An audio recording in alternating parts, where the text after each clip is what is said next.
So we're thrilled to hear from one of our alums. When did your school become Steinhardt School and stop being the School of Education? It acquired the name the Steinhardt School of Education in 2001, and then we just broadened our name in 2007 to become the Steinhardt School of Culture, Education, and Human Development, because we do so many things more than just education. Steinhardt. Michael Steinhardt is a philanthropist. He's still alive. He gave a couple of large donations, and we named the school in his honor. He's a philanthropist, and he was also the head of a large hedge fund and made his money on Wall Street. Very interesting. But he's devoted to education. Well, I have to tell you, my father went to NYU also. But he didn't go to the School of Education. You can. This year.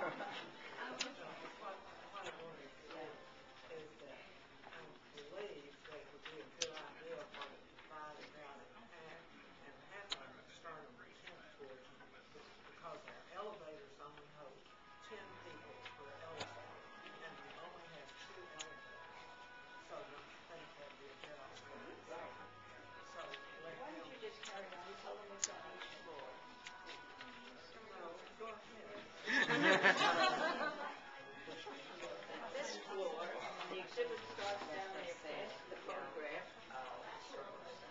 It's about the lifetimes of Lyndon Johnson. And when you get a little further in the corridor, there's a timeline of Lyndon Johnson's life until and you'll each get one of these or have one already. And so I'm over here. And when you get further down the corridor where this dog leg is where he becomes president. So the whole back wall of the building and the wall up to the store are all about the issues of his presidency. And the corridor, when you get further down there and you get near these stairs, the corridor on the left has a big display of his civil rights movement, the 1,000 Laws of a Great Society. And in the middle there is a story about George Foreman. And I'm sure you all know who George Foreman was. And part of the civil rights movement was his savior. He was a kid in high school, and he was going the wrong way until he was directed the right way through Lyndon Johnson's job corps. The stairs go to the 4th floor, and there are two main exhibits on the 4th floor. The permanent exhibit is the head of state gifts. And any gift that the president and his wife get while they're in the White House, if it's valued at more than $250, they may not keep. So Mrs. Johnson could wear the jewelry that she got, but she couldn't take it home. And the president could play around with the sword and saber that he got from the king of Saudi Arabia, that's gold and diamond encrusted, but he couldn't take that home either. But there are lots of other interesting gifts too. The temporary exhibit, excuse me sir, you have to turn your flash off if you're going to use the camera. Did you hear me? The temporary exhibit on the 4th floor is the trip to the moon. It's about the space exhibit during the Johnson administration and the developments that went on in NASA, which is part of south of Houston, between Houston and what do you call it? The exhibit up there has,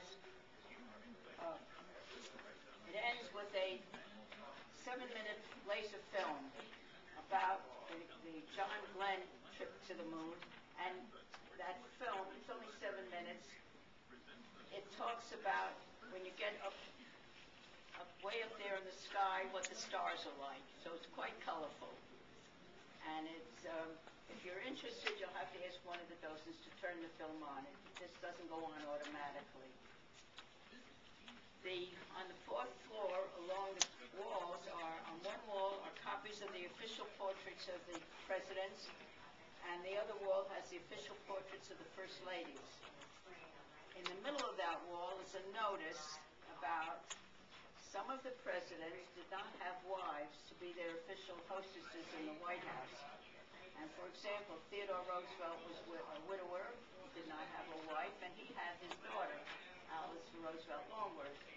And they'll tell you who the other presidents were and the women that they picked to be their hostesses. This elevator corridor here, from the 4th floor, you can take up to the 10th floor.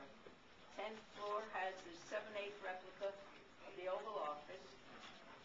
Every president has his office in the White House, and when he goes out of office, he takes his furnishings out of his Oval Office, and the new president moves his furnishings into it. No. So what you will see there are the furnishings, the desk, etc., that President Johnson had, and the portraits and the books, etc. Right next to the Oval Office is the Lady Bird Gallery. Mrs. Johnson, this was done about 10 years ago. Mrs. Johnson came from a rather middle-class family in East Texas, but she came here to go to UT, and that's where she met Lyndon Johnson. And they got married soon after she graduated. And so the exhibit is about her as Mrs. Johnson. When you get out of the elevator, there's a corridor to the right that has transparencies of some of the famous rooms in the White House, the Red Room, and the Green Room, and the Treaty Room, and so on, but also the family room. And the family room is the only room in the White House that changes its furnishings with each president. So what you will see in the family room up here on the 10th floor is what the Johnsons had in it. If you were to go to Washington today or tomorrow, you would see what the Bushes have in it. And if you go next week, you'll see what the Obamas will put in it. Anything else I missed? Ladies' room, men's rooms are down those stairs, and there's a drinking fountain down there, and then one on the 10th floor. What did I miss? The Anything? intro film will be at 2:45 for those of you that are interested. On the other side of this wall is the auditorium, and it's a 20-minute film. If you're interested, it's a very nice film. They saw that. They already saw that? Yeah. No, we didn't. It says So we just walked in. it did. It's a good film to see. Right. I think you did send us the DVD. But it was after we had already After. broken for class. So it was, so we haven't seen it. It would be a good intro. Okay, so can we But all see? the auditorium is large enough, but it's not till 2:45. Okay, so people can wander around the Right, 3rd floor. right. No. And then you want us to split into 2 groups, so that one group begins on the 10th floor and one begins on the 1st floor. So I would say, being very, very objective, numbers 1 through 19